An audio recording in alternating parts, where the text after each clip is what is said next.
17वां अध्याय श्रद्धात्रय विभाग योग।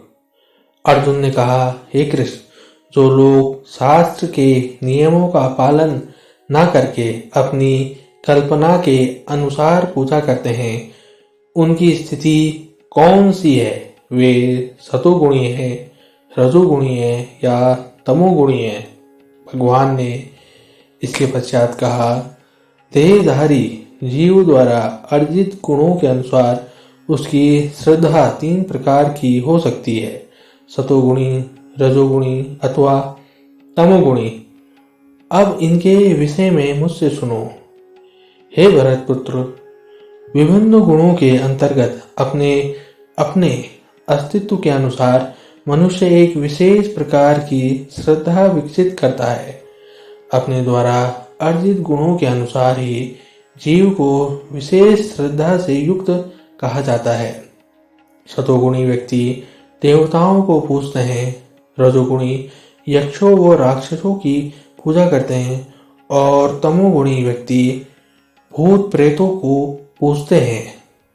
जो लोग शास्त्र विधि से रहित घोर तप करते हैं तथा दंभ, अहंकार, काम और राग से भी युक्त होते हैं और शरीरस्थ भूत समुदाय को तथा मुझ अंतर्यामी को भी कृश यानी कि दुर्बल करने वाले अर्थात कष्ट पहुंचाने वाले जो अविवेकी लोग हैं, उन्हें तुम आसुरी निश्चय वाला जानो।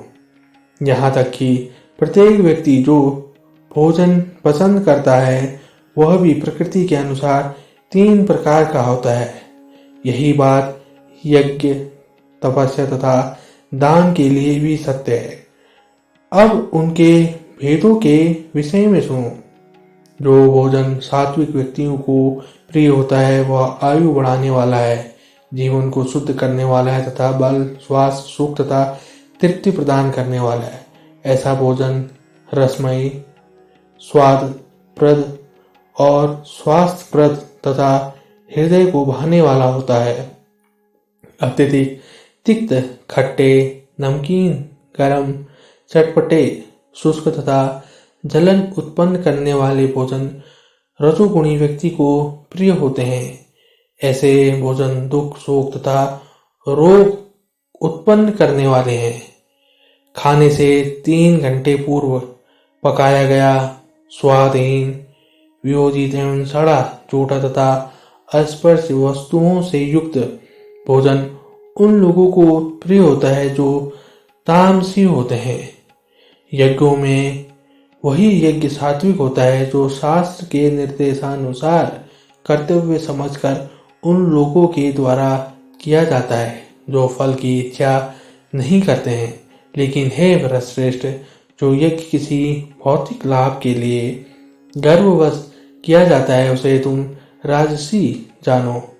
जो यज्ञ शास्त्रों के निर्देशों की अवहेलना करके प्रसाद वितरण किए बिना, वैदिक मंत्रों का उच्चारण किए बिना, पुरोहितों को दक्षिणा दिए बिना तथा श्रद्धा के बिना संपन्न किया जाता है वह तामसी माना जाता है। परमेश्वर, ब्राह्मणों, गुरु, माता पिता जैसे गुरुजनों की पूजा करना तथा पवित्रता, सरलता, ब्रह्मचर्य और अहिंसा ही शारीरिक तपस्या है।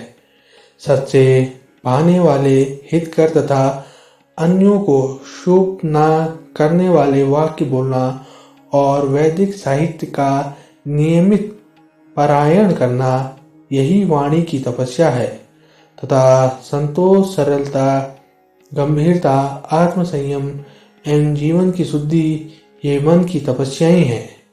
भौतिक लाभ की इच्छा न करने वाले तथा केवल परमेश्वर में प्रवृत्त मनुष्यों द्वारा दिव्य श्रद्धा से संपन्न यह 3 प्रकार की तपस्या सात्विक तपस्या कहलाती है।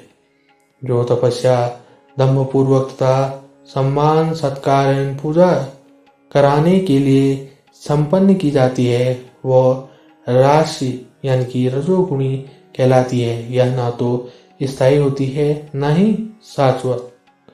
मूर्खतावश आत्म उत्पीड़न के लिए या अन्यों को विनष्ट करने या हानि पहुंचाने के लिए जो तपस्या की जाती है वो तामसी कहलाती है। जो दान कर्तव्य समझकर किसी प्रत्युपकार की आशा के बिना समुचित काल तथा स्थान में और योग्य व्यक्ति को दिया जाता है वह सात्विक माना जाता है।